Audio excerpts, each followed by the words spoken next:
Tapi berbagai isu penegakan hukum baik di tingkat lokal maupun nasional. Inilah Jaksa Menyapa. Inilah Jaksa Menyapa.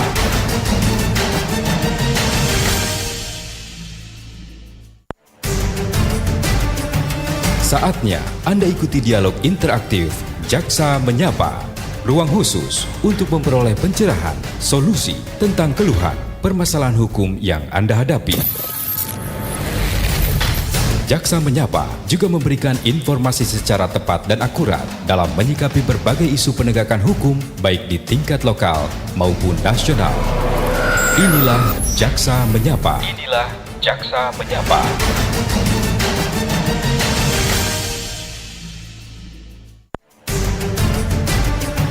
Saatnya Anda ikuti dialog interaktif Jaksa Menyapa. Ruang khusus untuk memperoleh pencerahan, solusi tentang keluhan, permasalahan hukum yang Anda hadapi.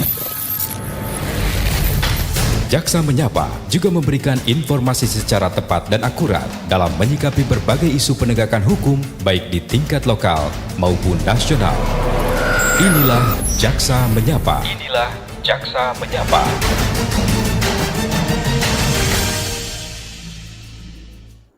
Oke, baik, kembali selamat siang dan terima kasih untuk yang masih tetap setia bersama kami di Pro 1 RRI Manado, kanal informasi dan inspirasi. Terima kasih yang sudah mendengarkan baik melalui 94,5, 88,2, 92 FM ataupun yang mendengarkan melalui streaming rri.co.id dan juga aplikasi RRI Digital. Nah, pendengar serta pemirsa, untuk program Dialog Jaksa Menyapa siang ini ya, Anda juga bisa ikuti dan saksikan langsung, tonton melalui live YouTube RRI Manado. Ya, nanti kami akan kasih kesempatan juga untuk sesi interaktif. Ya, Anda bisa menghubungi baik SMS, WhatsApp ataupun di line telepon, atau bisa ya di 082195835080, atau bisa langsung komen ya di kanal YouTube RRI Manado. Ya, dan sudah hadir di studio kami ini dari Kejaksaan Negeri Minahasa Utara ya. Ini saya menyapa dulu, ada Sinta Soplantila SH ya, ini selaku Kasubsi Intelijen Kejaksaan Negeri Minahasa Utara. Ini mohon maaf, saya menyapa Ibu Sinta ya. Iya. Ibu apa Nona ini? Masih Nona, Pak. Berarti saya panggil nama aja ya? Boleh, Pak. Oke, baik. Apa kabar Sinta? Puji Tuhan baik. Hari ini agak hektik juga pagi ini, tapi tidak apa-apa. Minahasa Utara nggak hujan tadi? Ada gerimis sedikit, tapi gerimis. habis itu langsung cerah lagi. Oh iya, oke, baik. Kemudian yang menarik luar biasa juga siang hari ini di program Jaksa Menyapa, kita kehadiran ya bintang tamu. Ya, saya sebut saja bintang tamu ya. Ini Utu dan Keke Minahasa Utara. Ini Utu dan Keke Minahasa Utara tahun ini ya terpilih ya, tahun 2025. Oke, ini ada Princesa Kamagi ya selaku Keke Minahasa Utara. Ya, saya menyapa apa nih? Princess ya? Princess. Oke. Apa kabar Princess? Luar biasa. Iya. Oke. Kemudian ada Nathanael Kambe juga untuk Minahasa Utara. Apa kabar Nathan atau apa nih? Biasa Nael. Oh, Nael. Oke. Nael. Baik, gimana kabar berdua ini? Ya, puji Tuhan baik. Oke. Sehat-sehat. Iya, mungkin baru kali ini ya hadir di RRI Manado ya. Pertama kali. Oke. Baik, dan pendengar, sekali lagi kita akan kasih kesempatan untuk Anda, nanti kita akan membahas soal pemberantasan korupsi dari kacamata Genset ya. Nah, ini kalau kita bicara korupsi, ini menjadi musuh dari semua negara. Dan berbicara korupsi, hari ini bertepatan dengan peringatan Hari Korupsi ya, anti korupsi sedunia ya, di mana pendengar PBB menetapkan hari ini sebagai Hari Anti Korupsi Sedunia dengan tema tahun ini Satukan Aksi Basmi Korupsi. Ya, dan tema ini tentu menegaskan bahwa gerakan anti korupsi tentu gerakan korupsi ya, gerakan kebersamaan ya melalui kolaborasi lintas sektor, generasi dan kita membangun optimisme bahwa bangsa kita mampu bebas ya dari korupsi bila setiap orang melakukan aksinya sekecil apapun ya. Oke, saya ke Sinta dulu ini. Iya. Oke, Sinta. Kalau dari Kejaksaan Negeri Minahasa Utara sendiri ini bagaimana Anda melihat kondisi korupsi di Indonesia saat ini kalau dari perspektif apalagi Anda masih bisa dibilang sebagai generasi muda ini ya. Bagaimana? Ya, silakan Sinta. Baik, terima kasih Pak Mike. Jadi memang kalau mau bicara soal korupsi ini menjadi masalah atau isu yang selalu kita hadapi. Setiap tahunnya pasti ada. Cuman memang mungkin ada peningkatan juga dalam sisi penegakan hukum. Kalau bicara tentang korupsi, sepertinya kita juga sudah tahu bersama ya definisi korupsi itu apa. Tapi mungkin saya jelaskan sedikit. Kalau dari berdasarkan Undang-Undang Pemberantasan Tindak Pidana Korupsi, Undang Nomor 31 Tahun 1999, junto Undang-Undang Nomor 20 Tahun 2001, korupsi itu merupakan suatu tindakan setiap orang yang secara melawan hukum melakukan perbuatan memperkaya diri sendiri, orang lain ataupun korporasi yang dapat merugikan keuangan negara ataupun perekonomian negara.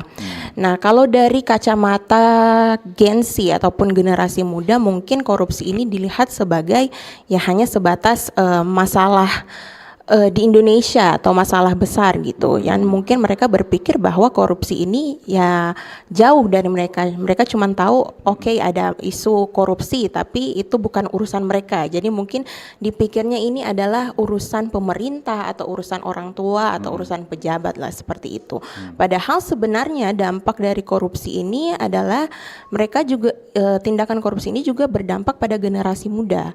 Jadi misalnya kalau ada praktik korupsi dalam lingkup pendidikan misalnya. Nah, yang dirugikan siapa? Yang dirugikan selain negara, yang dirugikan juga adalah generasi muda yakni pelajar seperti itu. Karena mungkin mereka yang seharusnya mendapatkan fasilitas atau tempat yang layak untuk belajar, namun karena ada praktik korupsi, mereka tidak bisa mendapatkan fasilitas tersebut. Ada juga misalnya kalau ada praktik korupsi dalam penyimpangan pengelolaan dana pembangunan infrastruktur. Misalnya mungkin dana tersebut dikelola untuk proyek yang bisa sebenarnya untuk membuka lapangan pekerjaan buat generasi muda, tapi karena adanya praktik korupsi tersebut sehingga proyek ini menjadi mangkir dan kesempatan bagi generasi muda untuk mendapatkan lapangan pekerjaan itu tidak bisa diterima. Jadi korupsi ini bukan hanya menjadi masalah pemerintah atau masalah pejabat ataupun negara, tapi ini merupakan masalah bersama yang memang harus kita berantas bersama. Hadapi bersama ya. Iya, betul. Oke, dan pastinya korupsi bukan hanya soal uang ya. Iya. Waktu ya. Korupsi waktu, korupsi uang. Iya, barang juga. Barang juga, fasilitas juga termasuk. Fasilitas, oke. Nah, ini masih dengan Sinta ya. Ini kalau bicara korupsi, untuk Minahasa Utara sendiri sih apa sih tantangan utama dalam memberantas korupsi ini, dan kalau dari Kejari sendiri, Kejari Minahasa Utara bagaimana mengatasi tantangan tersebut? Baik, memang kalau secara umum tantangan yang kita hadapi sekarang karena kita juga akan memasuki tahun 2026 ya, tahun yang baru, di mana kita juga ada KUHP yang baru, KUHP nasional tahun 2026 yang mana di situ juga mengatur tentang tindak pidana korupsi gitu. Tapi di sini bukan berarti undang-undang yang lama itu sudah dicabut, tidak. Jadi hanya ada beberapa pasal yang dimasukkan ke dalam KUHP nasional dan memang ada sedikit perubahan terkait dengan tindak pidana jenis pidananya seperti itu. Dan tentu ini menjadi tantangan buat kita penegak hukum karena kita harus kembali beradaptasi dan menyesuaikan diri dengan aturan yang baru. Itu sih yang menjadi tantangan. Cuman dalam beberapa waktu ini kami dari Kejaksaan Republik Indonesia juga, dari Kejagung juga ada melakukan Zoom meeting di dalam bulan Desember ini setiap Sabtunya. Jadi kita ada Zoom untuk membahas tentang KUHP yang baru seperti itu. Selain KUHP yang baru, apalagi nih yang peran dari Kejari Minahasa Utara dalam memberantas korupsi?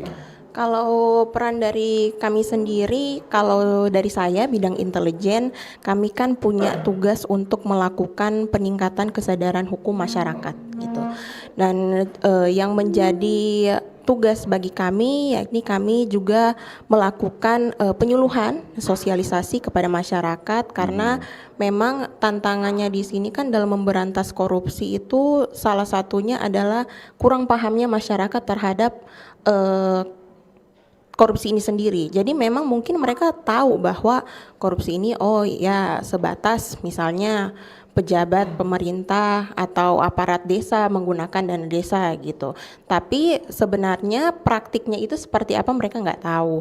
Nah disitulah kita sebagai aparat penegak hukum, kami tugasnya itu tidak hanya menindak ketika peristiwa tindak pidana itu terjadi, tapi kita juga punya upaya-upaya preventif, upaya-upaya untuk mencegah, seperti kita juga melakukan pendampingan, tadi juga peningkatan kesadaran hukum masyarakat lewat sosialisasi, dan juga melakukan pengawasan tata kelola anggaran agar supaya potensi-potensi penyimpangan yang mungkin saja bisa terjadi itu bisa dicegah sejak awal seperti itu. Oke. Jadi artinya bagi Sinta secara pribadi ketika menemukan sesuatu yang bisa terbilang korupsi bukan langsung ditindak ya? Ada prosesnya itu? Iya, kita mencoba untuk mencegah dulu. Mencegah. Gitu. Kita lakukan sosialisasi kepada masyarakat supaya masyarakat juga bisa tahu. Misalnya kalau terdeteksi bahwa misalnya ada proyek di desa gitu yang terkesan kayak kok baru dibikin terus tiba-tiba udah rusak gitu. Ini kan berarti ada potensi-potensi kerugian keuangan negara yang terjadi seperti itu. Nah, kita memberikan pemahaman seperti itu. Ya? Iya, supaya dari masyarakat juga bisa melaporkan kepada kami gitu. Seperti itu. Oke. Baik, luar biasa Sinta. Baik, saya ke Utu dan Keke ini. Saya ingin tahu nih dari masing-masing, apalagi sebagai perwakilan dari generasi muda Gen Z saat ini ya, bagaimana Anda memahami korupsi? Kalau dari kacamata sebagai anak muda ini, dari Princess dulu, ya silakan. Sebelumnya kalau dari so far aku setuju banget sama apa yang tadi Ibu telah sampaikan. Itu memang kalau dari generasi muda sendiri mungkin masih belum ada awareness. Kami masih belum melek terhadap tindakan-tindakan korupsi yang terjadi nyata. Kita masih belum tahu kalau korupsi itu sebenarnya bisa terjadi di sekitar kita, bukan hanya di pemerintahan saja gitu. Dan juga pemahamannya dari kami itu pasti kami cuma sebatas tahu kalau korupsi itu tindakan pengambilan uang itu saja. Jadi menurut aku, menurut saya sendiri itu masih harus ditingkatkan lagi dengan seperti yang tadi Ibu jelaskan juga, dengan sosialisasi, penyuluhan. Itu menurut aku salah satu langkah nyata yang sangat amat unggul dan efektif yang pastinya bisa kami lakukan sebagai generasi muda untuk meningkatkan lagi kesadaran bahwa korupsi itu tidak hanya sebatas tentang uang, tapi juga dari aksi kita, dari pemahaman kita, dari moral kita sendiri, itu semua mempengaruhi pandangan kita terhadap korupsi yang terjadi di keseharian kita yang mungkin tidak kita lihat gitu. Dan pandangan dari saya pribadi seperti itu, Kak. Kalau dari Nail? Ya, kalau dari saya ya kurang lebih sama, yang dimana sebagai generasi muda juga menganggap korupsi itu menindak tentang penyalahgunaan gunaan atau penyalahan kekuasaan yang juga dapat merugikan bukan hanya bagi pemerintah tetapi kepada semua orang, karena korupsi juga tidak bisa dilihat mungkin dari pemerintah ataupun dari mana, tetapi korupsi itu siapa saja dan siapa saja yang dapat melakukan tindak itu.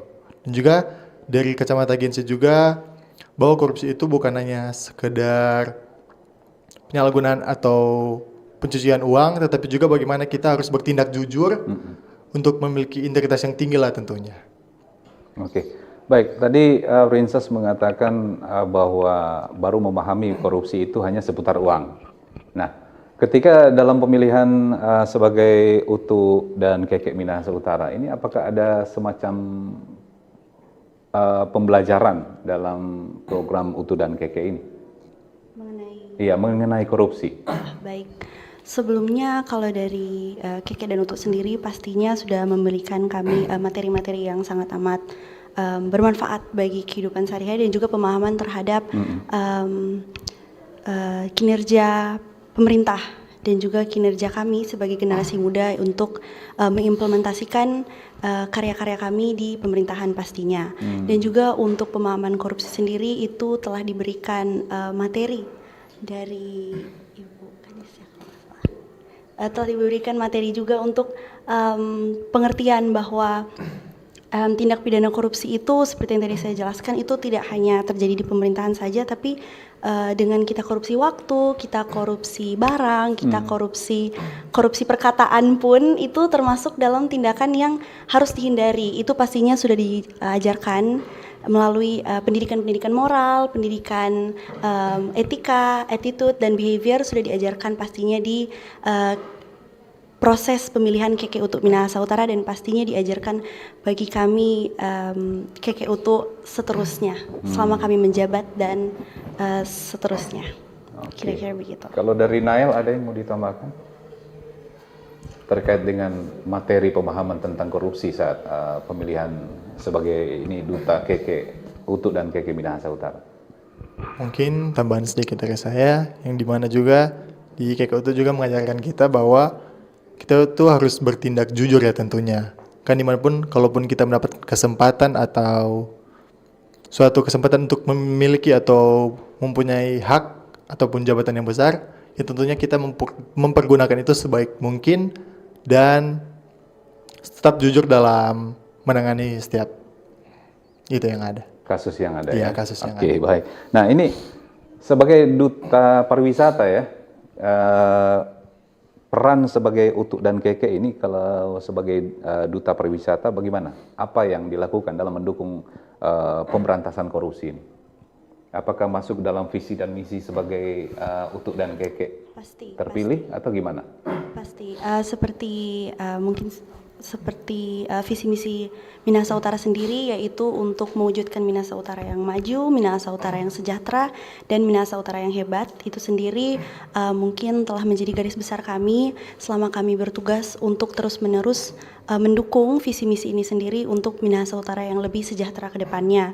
Dan dari langkah nyata yang bisa kami berikan dari KK dan untuk Minahasa Utara itu mungkin bisa memberikan yang pertama yang paling penting adalah penyuluhan dan edukasi, karena generasi muda sebagai mayoritas dari penduduk di Indonesia sekarang seperti kita ketahui itu kami memegang peran penting untuk perkembangan masyarakat ke depannya in the future begitu. Jadi yang pasti itu edukasi, education is key, itu adalah salah satu prinsip yang selalu saya pegang sendiri, yaitu dengan memberikan penyuluhan, edukasi kepada masyarakat dan teman-teman Gen Z sepantaran yang mungkin tidak terpapar oleh materi-materi korupsi seperti sebanyak kami. Jadi itu salah satu kunci pertama itu adalah edukasi, penyuluhan, dan juga yang kedua adalah aksi dari kami sebagai KKUTU sendiri, yaitu sebagai menjadi contoh pastinya, dan juga untuk mempertahankan integritas kami sendiri, juga untuk pastinya berperilaku jujur dan berperilaku bertanggung jawab terhadap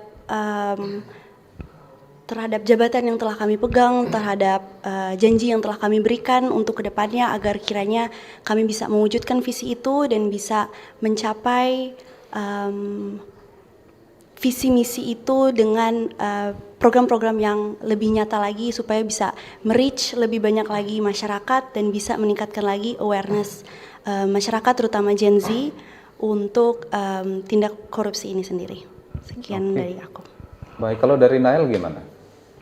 Kalau dari saya, ya peran KKUTU juga sangat penting dan juga sangat strategis, yang dimana kita menjadi role model yang memiliki nilai integritas yang tinggi dan juga profesionalitas dalam setiap kegiatan, dan juga seperti yang sudah saya katakan, yang dimana kita itu harus tetap menjaga selalu dan kita harus untuk lebih menyadarkan diri kita sendiri, dimana kita harus mulai dari diri kita sendiri supaya kita bisa menginspirasi banyak orang juga, termasuk dalam Gen Z ini yang dimana kita sebagai anak muda harus berdampak baik bagi mereka, dan juga melakukan penyuluhan untuk melakukan edukasi yang dimana kita sebagai generasi muda yaitu memberikan edukasi anti korupsi dan juga dimana menginspirasi bahwa figur publik dan harus menjaga integritas yang ada. Oke, baik, ini Utu dan Keke ini tugasnya untuk berapa tahun ke depan? 5 tahun ke depan atau 2 tahun? Setiap 1 tahun pemilihan untuk bertugas selama 1 tahun. Jadi setiap 1 tahun ya. Nah, Betul. ini mungkin di sesi pertama ini yang terakhir untuk Utu dan Keke ini, selain penyuluhan, sosialisasi, edukasi, apakah dalam 1 tahun ke depan ini ada program khusus terkait dengan pemberantasan korupsi ini? Kalau salah satu dari saya sendiri, program yang paling ampuh untuk me-reach masyarakat luas itu pastinya lewat sosial media.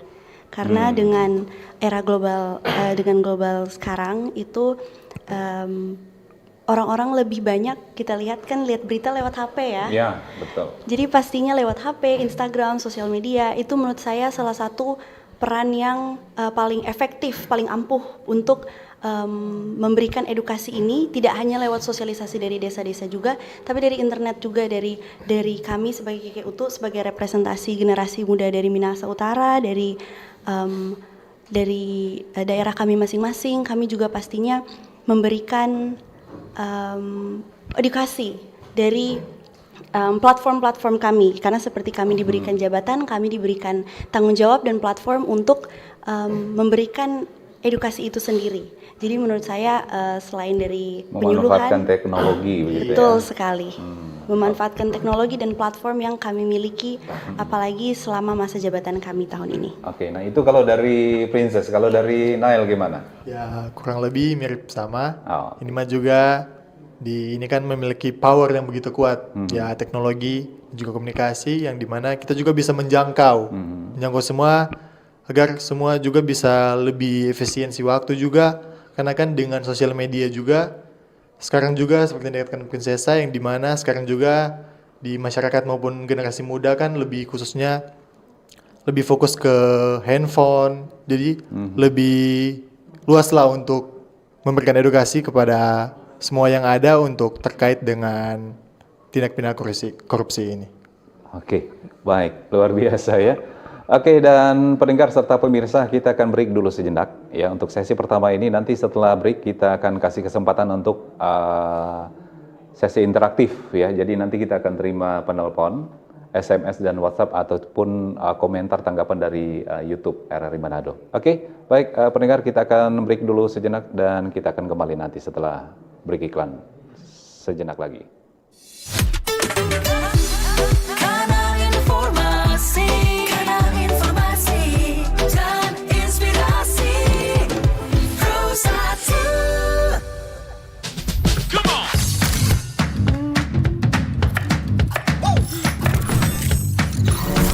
Ini baru enak.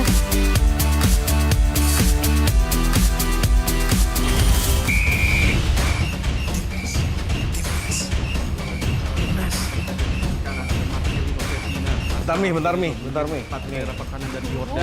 Ngapain sih Pi, ganggu aja. Lepaskan tengah. Masuk. Luar biasa selesai dari Witan Sulaiman. Mami, Papi, aku baru aja diinterview di Pro 2 FM. Jadi F&B sekarang tuh macam-macam. Kalau sekarang kan Coffee Cake banyak. Ini baru enak. Aku di Pro 2. Tapi, Devi, Aku di Pro 2. Jangan rebutan.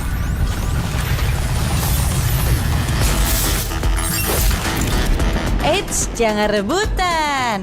RRI bisa dinikmati dari mana aja dan di mana.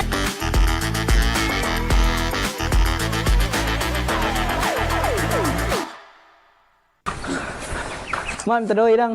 Oh, dodo anak ngapain kira ngapain mama ini ada kono konja kalau keluar doye mancari kasiang yang kurang sasadiki ngana minta Jadi anak muda yang cuma angkat kaki dudu-dudu banyak sebenarnya yang boleh mau baking kasih yang anak. Karena cuma mau dudu-dudu minta buka tangan ingat lebih baik tangan di atas daripada tangan di bawah. Mencari nggak perlu jauh-jauh banyak. Kok perlu jadi mama? Orang mau usaha mau jual kacang. Kacang tore ini anak supaya itu doi tore-tore mau masuk. Pakai otak ya. Kesuksesan tidak lahir dari keberuntungan, melainkan dari kerja keras dan ketekunan. Kanal informasi dan inspirasi Pro 1. Oke, baik pendengar, kembali lagi ya untuk sesi kedua masih di Jaksa Menyapa siang hari ini bersama dengan Kejaksaan Negeri Minahasa Utara ya, berkolaborasi dengan Utuk Keke Minahasa Utara yang terpilih tahun 2025 ini. Kita masih membahas soal pemberantasan korupsi dari kacamata genset ya.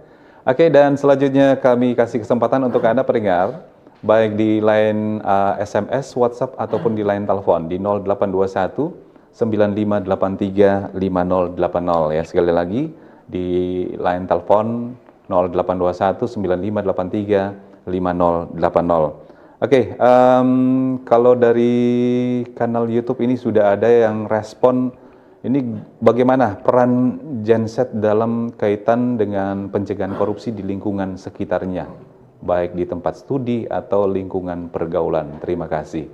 Ya, mungkin saya ke Utuk dan Keke dulu nih. Dari Princess dulu, gimana ini pertanyaan ini? Baik, mungkin peran nyata yang bisa Gen Z ambil untuk pencegahan korupsi di lingkungan sekitar, baik di tempat studi atau lingkungan pergaulan. Kalau dari saya ambil mungkin dari lingkungan tempat studi pendidikan dulu kali ya. Salah satu langkah yang paling nyata itu yang menurut saya paling sering kita jumpai adalah tindakan titip absen. Itu menurut saya yang paling sering saya jumpai di kalangan teman-teman satu kampus itu di saya. Tempat studi ya? Iya betul. Titip absen ini mungkin kita lihat sebagai hal kecil ya, tapi itu sebenarnya merupakan tindakan korupsi juga bisa dibilang, ya, karena bisa. korupsi waktu karena Betul. kita sejatinya kita tidak di situ, tapi nama kita ada di situ. Iya, namanya absen bisa dititip. Tolong dong. Iya, tanda Absen- tangan. Absen akang dong. Iya, Ya. itu merupakan salah satu permasalahan yang sebenarnya sangat krusial karena itu sudah menjadi hal normal di masyarakat di sepantaran kami di lingkungan kampus. Itu salah satu pencegahannya juga mungkin bisa membiasakan sikap jujur supaya tidak menormalisasikan hal itu. Harus ada sikap dari kita sendiri bahwa itu merupakan hal yang tidak baik begitu, dari kesadaran kita sendiri. Dan juga salah satu langkah yang menurut saya harus ditanamkan di tiap masyarakat terutama Gen Z juga adalah untuk tidak menormalisasikan hal itu hanya karena banyak orang melakukan. Karena banyak orang mungkin merasa kalau agak informalnya kayak dia kok baking begitu, kita memang baking. Itu menurut saya salah satu hal yang menanamkan bibit-bibit untuk menjalarnya penormalisasian dari tindakan-tindakan yang sebenarnya tidak baik begitu. Jadi harus disikapi seperti apa? Harus cara menyikapinya itu mungkin dengan kalau misalnya balik lagi ke diri kita sendiri yang memulai itu dengan tidak menormalisasikan hal begitu. Mungkin kalau misalnya itu teman sepantaran kita, teman yang lumayan dekat, kita bisa bilangin gitu kayak nggak boleh loh begitu, itu nggak baik gitu. Itu mungkin menurut saya kalau dari lingkungan pendidikan, dari lingkungan kampus sendiri yang nyata kesehariannya saya lihat begitu. Tapi kan kadang-kadang ada juga yang langsung menyangkal ya, ngana rupa tuh betul-betul coba. Ya gimana itu? Mungkin kalau misalnya dari saya sendiri, kalau misalnya cara saya menyikapi hal begitu adalah yang penting saya sudah melakukan peran saya di situ. Karena kembali lagi kita tidak bisa merubah sikap orang lain. Sikap orang lain itu balik lagi dari diri mereka masing-masing, apakah mereka mau berubah atau tidak. Jadi peran kita yang paling penting dan buat saya yang paling utama yang bisa kita ambil tanggung jawab kita adalah dengan menegur dan seperti yang tadi Nael jelaskan itu memberi contoh supaya kita menjadi inspirasi, supaya kiranya orang-orang yang begitu mereka bisa tergerak hatinya agar tidak melakukan tindakan-tindakan begitu yang mungkin takutnya bisa leads themselves to tindakan-tindakan yang lebih parah lagi dan lebih merusak lagi ke depannya, contohnya seperti tindakan korupsi itu sendiri. Seperti itu. Itu kalau dari lingkup pendidikan. Kalau Nael gimana kalau dari lingkup pergaulan? Ya, kalau dari saya dalam lingkup pergaulan ya juga seperti kurang lebih sama, yang dimana kita juga sebagai Gen Z dalam peran dalam lingkungan itu juga dalam pergaulan kita itu memiliki peran penting juga. Yang dimana kita itu harus menjadi orang yang menolak anti korupsi juga, mungkin dari hal-hal kecil. Karena korupsi juga itu bukan dari hal besar, tetapi hal-hal kecil juga, seperti contoh misalnya tentang keuangan yang dimana di pergaulan orang baba temang, kalau misalnya ada pesuruh beli kopi lah, doi 20.000, 5.000 dong simpang, oh kenapa tuh kopi pe harga di atas 20.000, jadi dong sampai yang DP doi. Jadi kalau bilang DP contoh-contoh kecil sih itu banyak dang, tapi bagaimana kita menjadi peran yang baik, yaitu kita menolak anti korupsi dengan cara menegur. Kita harus berusaha menegur mereka atau bilang mereka untuk stop dang. Tetapi juga itu juga mulai dari kesadaran diri kita sendiri, yang dimana kita itu bisa menerima atau tidak. Tapi selebihnya kita itu sudah berusaha untuk memberikan contoh dan juga menjadi teladan bagi mereka, sudah mengatakan kalau itu tindakan yang tidak baik. Oke, baik Nael. Oke, ini ada penelpon yang masuk, kita coba terima dulu. Selamat siang, Jaksa Menyapa. Halo. Oke, terputus. Ya, bisa dicoba kembali ya pendengar dan pemirsa di line telepon 0821 9583 5080. Oke, kita ke WhatsApp ini dari Aprilia di Unclub. Mungkin ini buat buat Sinta ya. Iya. Ini kalau dari Kejaksaan ini bagaimana meningkatkan transparansi agar masyarakat terutama para Gen Z ini dapat memantau perkembangan kasus korupsi? Baik, terima kasih. Mungkin seperti tadi sudah disampaikan, ada sedikit menyentil juga dari Princess, dikatakan bahwa memang kalau generasi muda itu mereka lebih cepat untuk mendapatkan informasi itu lewat visual. Nah, kalau dari kami sendiri di Kejaksaan, setiap kegiatan kita itu kita buat konten-konten kreatif dan kita posting di media sosial. Nah, mungkin itu merupakan salah satu langkah kita juga untuk meningkatkan transparansi agar masyarakat ini termasuk juga Gen Z bisa memantau perkembangan kasus korupsi yang misalnya sedang kita tangani, seperti itu. Kalau di media sosial kami itu di Instagram juga ada misalnya kemarin ada video tentang penetapan tersangka kasus korupsi, itu juga kita upload di media sosial kita juga supaya masyarakat ini bisa tahu, oh ternyata ada kasus korupsi ya di desa ini dan prosesnya ternyata sudah dalam penetapan tersangka, seperti itu. Oke. Tapi kalau dari Kejaksaan Minahasa Utara sendiri ini bagaimana melihat peran para generasi muda ini dalam membantu pencegahan korupsi? Iya, baik. Mungkin terkait dengan peran generasi muda dalam memberantas tindak pidana korupsi, saya sepakat dengan Uto Keke tadi yang telah menyampaikan bahwa memang kita harus mulai dari diri sendiri. Bagaimana generasi muda ini bisa menanamkan nilai-nilai anti korupsi di dalam keseharian mereka gitu. Nah, bagaimana mereka bisa menanamkan nilai-nilai anti korupsi di dalam keseharian mereka? Tentunya mereka juga harus paham kira-kira dampak apa sih yang benar-benar bisa mereka rasakan dari tindak pidana korupsi ini. Nah, itulah kita memberikan pemahaman juga lewat sosialisasi. Kami juga ada kegiatan jaksa masuk sekolah yang sasarannya itu memang ke pelajar mulai dari tingkat SD, SMP, SMA sampai di kampus juga kita laksanakan. Juga terkait lewat konten-konten kreatif yang kami buat lewat media sosial seperti itu.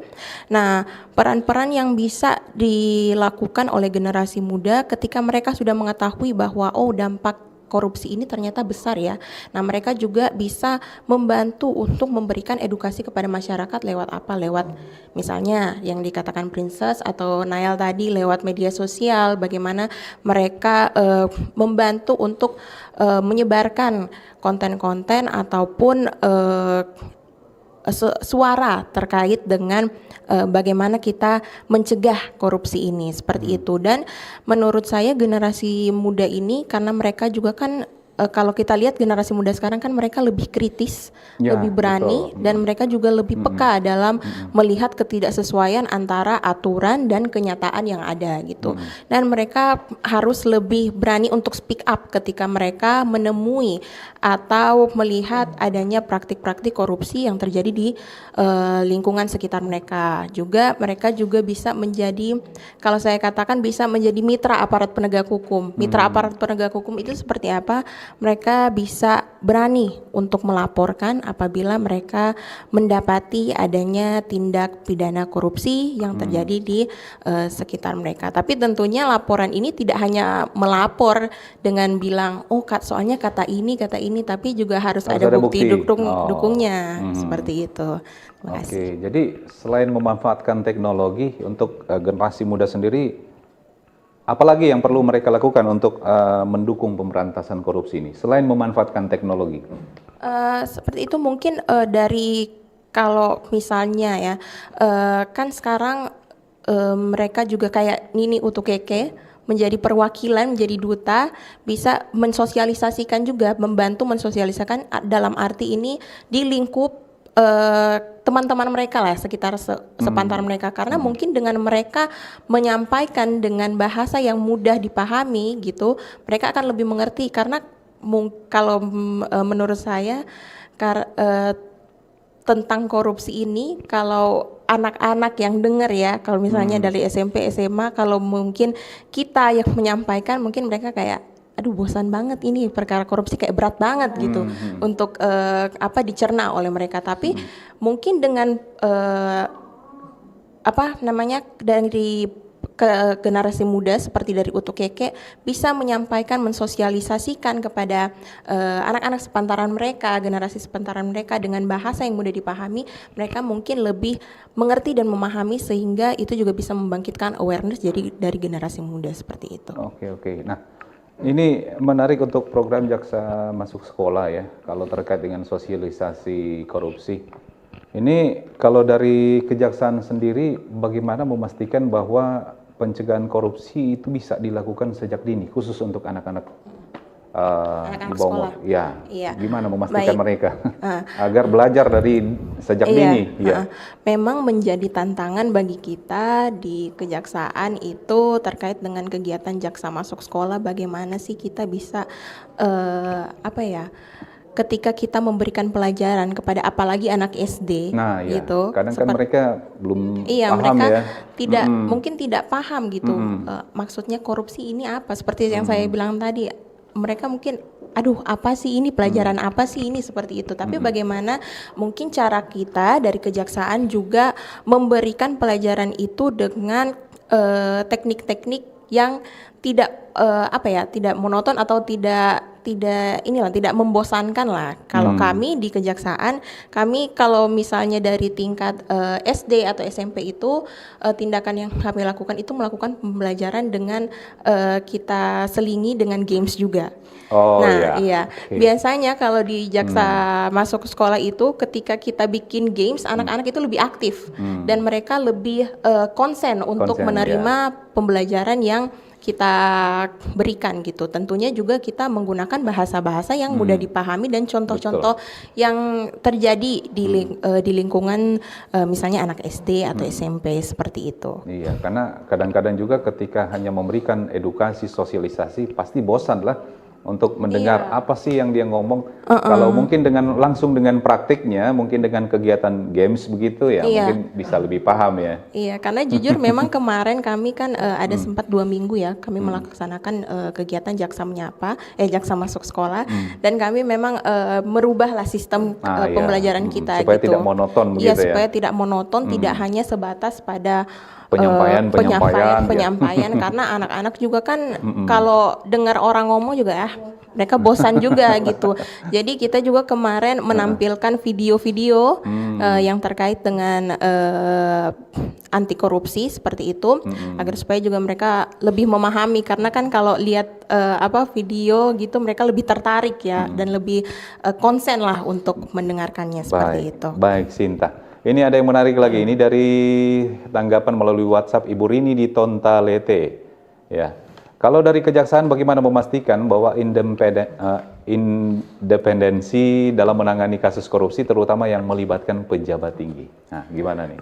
Iya, Sinta? baik, terima kasih. Memang ketika kita melakukan penegakan hukum ya terhadap tindak pidana korupsi yang melibatkan pejabat tinggi, tidak menutup kemungkinan adanya intervensi seperti itu. Tapi bagaimana kita dari Kejaksaan juga bisa berintegritas, dan kita juga bisa ya seperti tadi menanamkan nilai-nilai anti korupsi. Artinya kita ini kita yang punya kewenangan untuk melakukan penegakan hukum. Bagaimana dari kita sendiri untuk tidak memberikan ruang lah untuk intervensi itu, seperti itu. Mungkin itu yang bisa saya sampaikan. Terima kasih. Oke, baik. Baik, semakin menarik untuk pembahasan kita di Jaksa Menyapa siang hari ini ya, terkait dengan pemberantasan korupsi dari kacamata Genset ya. Baik, kita akan break lagi sejenak, nanti setelah ini kita akan kembali untuk sesi terakhir.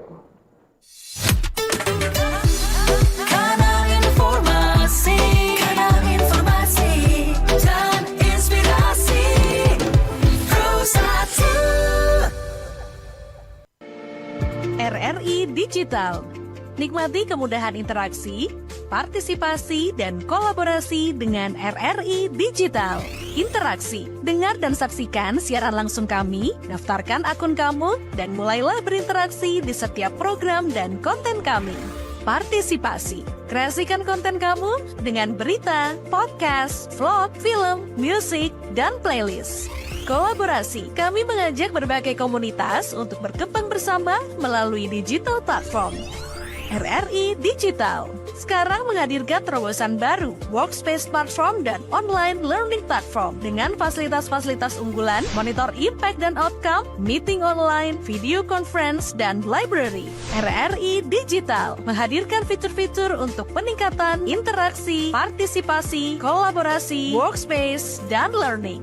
Yuk, segera download RRI Digital.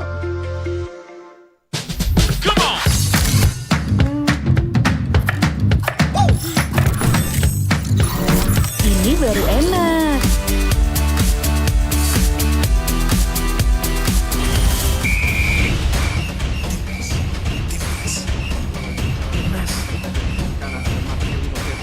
Bentar Mi. Dapat kanan dari Jordania. Ngapain sih Pi, gak gua aja. Lepaskan tengah. Masuk. Luar biasa pemain dari Witan Sulaiman. Mami, Papi, aku baru aja diinterview di Pro 2 FM. Jadi F&B sekarang tuh macam-macam. Kalau sekarang kan COVID-nya cuma banyak.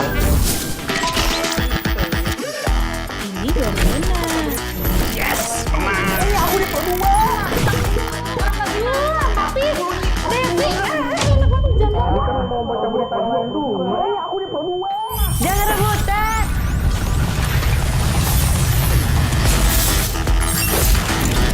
Eits, jangan rebutan. RRI bisa dinikmati dari mana aja dan di mana. Kanal informasi dan inspirasi. Pro 1. Baik, pendengar, kita sudah ada di sesi terakhir. Jaksa Menyapa masih membahas soal pemberantasan korupsi dan kacamata Genset ya. Untuk Anda pendengar dan pemirsa, di sesi terakhir ini kami kasih kesempatan yang terakhir juga ya, buat Anda bisa berpartisipasi atau ingin bertanya menanggapi topik ini di line SMS, WhatsApp, dan juga line telepon ataupun di kanal YouTube ya di 0821 9583 5080. Oke, mungkin operator tadi sudah ada pertanyaan ini dari Excel di Tikalah. Ini menarik pertanyaannya nih. Apakah Anda menilai bahwa hukuman yang diberikan kejaksaan terhadap pelaku korupsi sudah cukup memberikan efek jerah? Ya, memang pertanyaan ini sangat luas ya, karena yang namanya korupsi itu sepertinya tidak pernah habis ya, mati satu tumbuh 1000. Nah, mungkin masyarakat berpikir mungkin hukumannya kurang tajam kali ya, sehingga tidak pernah habis korupsi ini. Bagaimana? Dari Kejaksaan Negeri dulu, ada Sinta, silakan. Ya, baik, terima kasih. Terkait dengan pemberian hukuman kepada sanksi, ya. Iya, sanksi kepada pelaku tindak pidana korupsi ini mungkin memang menjadi masalah ya atau isu dari masyarakat sendiri bahwa mungkin karena seperti yang Pak Mike bilang tadi, mungkin karena tindak pidana, misalnya sanksi pidana yang penjaranya itu terlalu singkat, makanya orang-orang berpikir cuma ndak lama kok, cuma ndak lama, jadi kita bikin aja lah, kita lakukan aja lah tindak pidana korupsi itu, seperti itu. Tapi kalau kami di Kejaksaan sebenarnya dalam memberikan kalau dari kami tuntutan tindak pidana penjara seperti itu, kami melihat fakta-fakta yang ada. Karena kita kan lewat proses persidangan gitu. Kita lihat sebagaimana sih peran dia dalam tindak pidana korupsi itu, dan kalau kami sebenarnya sekarang lebih fokus kepada pemulihan keuangan yang telah digunakan seperti itu, pemulihan kerugian keuangan negara seperti itu. Jadi bagaimana kita juga bisa tidak hanya memberikan sanksi pidana, misalnya pidana penjara kepada pelaku tindak pidana korupsi, tapi bagaimana cara kita memulihkan kerugian keuangan yang telah terjadi seperti itu, dengan cara kita melakukan misalnya mulai dari tahap penyidikan atau penyelidikan, kita melakukan pelacakan aset-aset terhadap aset yang dimiliki oleh pelaku tindak pidana korupsi itu, sehingga pada saat sidang ini setelah selesai dan diputus, bagaimana aset-aset itu bisa digunakan untuk sebagai pengembalian kepada akibat dari kerugian keuangan negara. Berarti seperti itu. Jadi dari Kejaksaan sendiri hanya fokus pada pemulihan ya?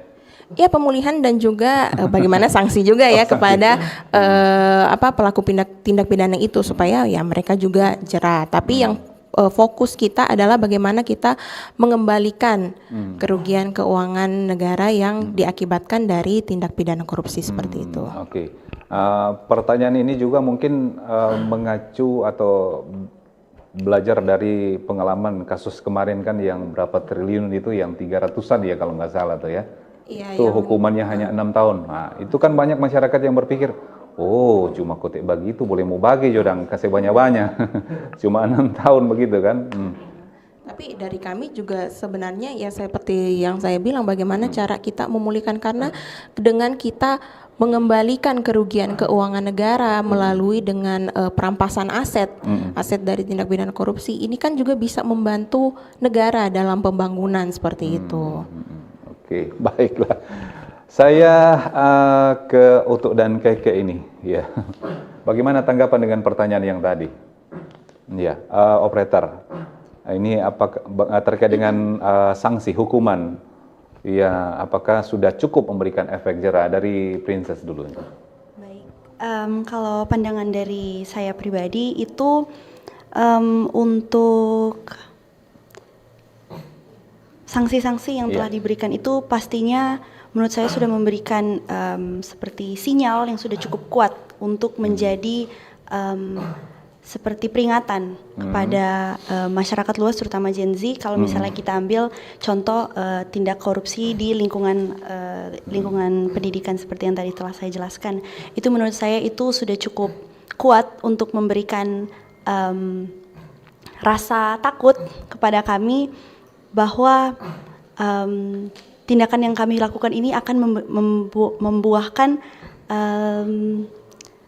sanksi yang begitu berat bagi kami. Namun pastinya juga menurut saya untuk menimbulkan efek jera yang lebih lagi itu pastinya tidak hanya dari sanksi. Kalau menurut saya pribadi itu, kalau untuk generasi muda itu tidak hanya dari sanksi sendiri, tapi juga dari langkah-langkah yang dilakukan setelah sanksi itu dijatuhkan. Contohnya seperti misalnya dengan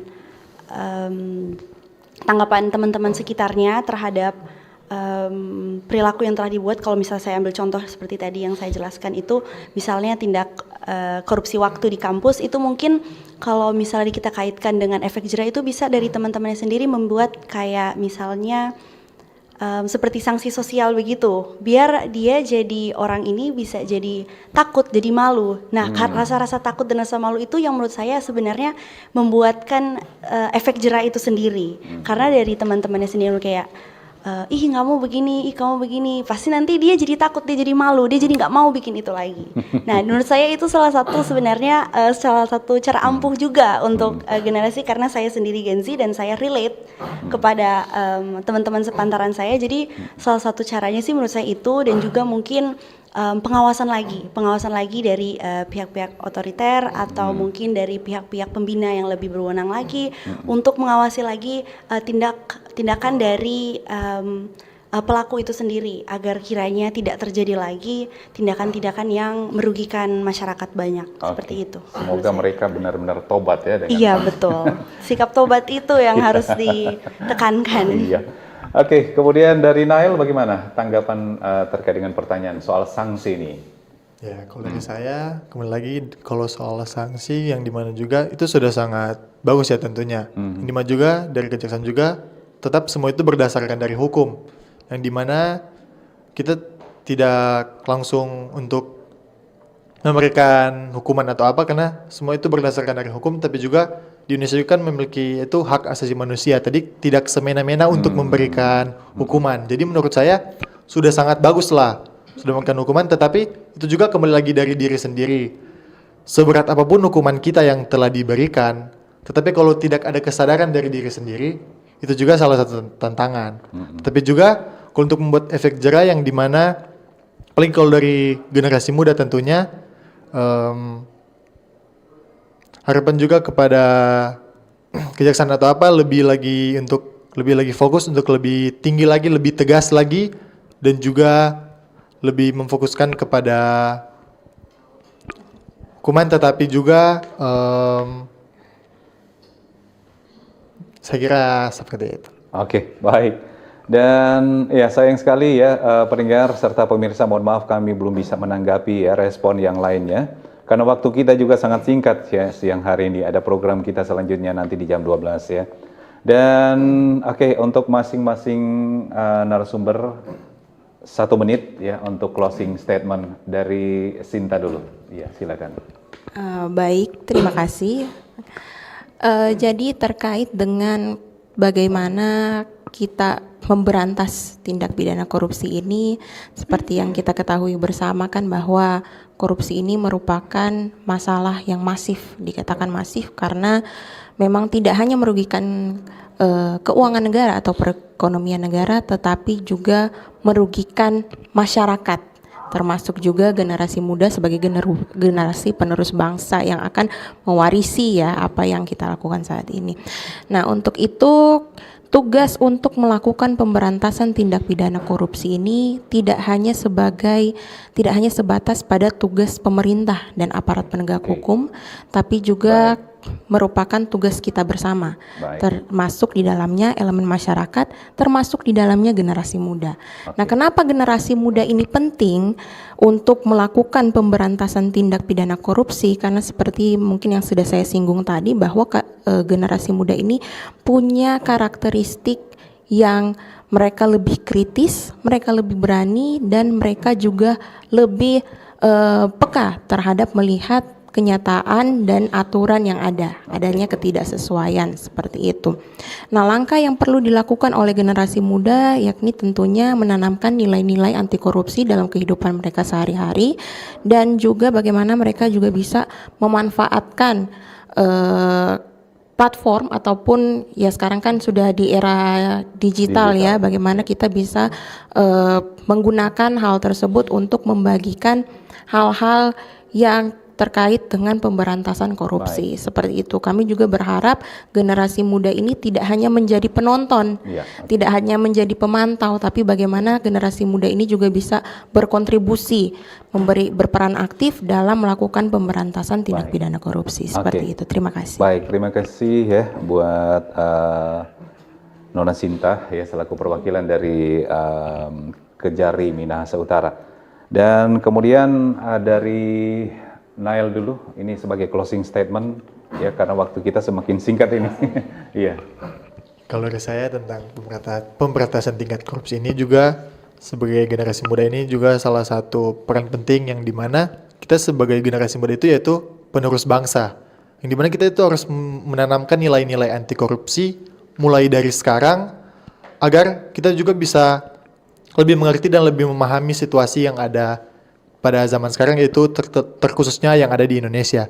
Dan mungkin juga kepada setiap juga masyarakat ataupun apa, kita lebih sadar lagi untuk lebih menolak anti korupsi ini, yang dimana anti korupsi ini sangat merugikan negara ya tentunya. Bagaimana Indonesia ini berkembang kalau masih banyak lagi kasus-kasus yang terjadi di negara kita sendiri. Jadi salah satu tugas pokok kita itu untuk memberantas korupsi yang ada di Indonesia itu. Terima kasih. Baik, terima kasih Nael. Kemudian dari Princess gimana?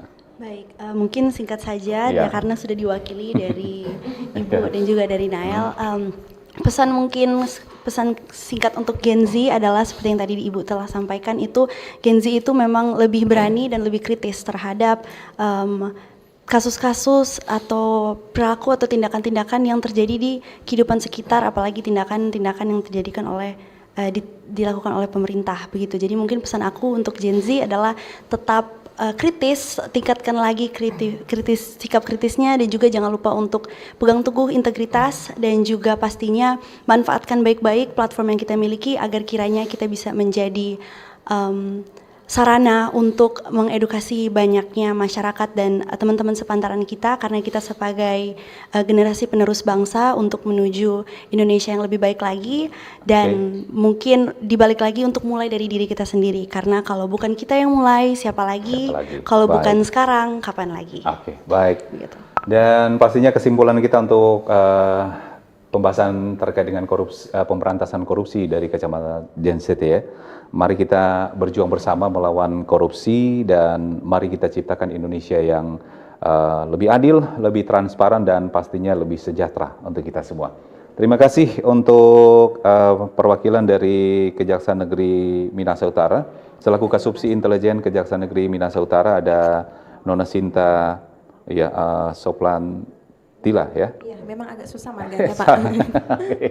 Kemudian ada Utu dan Keke ya, ada Keke Minahasa Utara, ada Prinsesa Kamagi. Ya. Kemudian ada Nathanael Kambe ya selaku Utu Minahasa Utara. Terima kasih, sukses untuk kedepannya ya. Baik, dengan demikian saya Michael yang bertugas mengucapkan terima kasih, begitu juga dengan seluruh kerabat kerja yang bertugas siang hari ini. Terima kasih, selamat siang, selamat beraktivitas, dan sampai jumpa. Saatnya Anda ikuti dialog interaktif Jaksa Menyapa, ruang khusus untuk memperoleh pencerahan, solusi tentang keluhan, permasalahan hukum yang Anda hadapi. Jaksa Menyapa juga memberikan informasi secara tepat dan akurat dalam menyikapi berbagai isu penegakan hukum baik di tingkat lokal maupun nasional. Inilah Jaksa Menyapa. Inilah Jaksa Menyapa. Terima kasih Anda telah mengikuti dialog interaktif Jaksa Menyapa. Partisipasi Anda membantu meningkatkan dukungan dan kepercayaan publik terhadap institusi penegak hukum.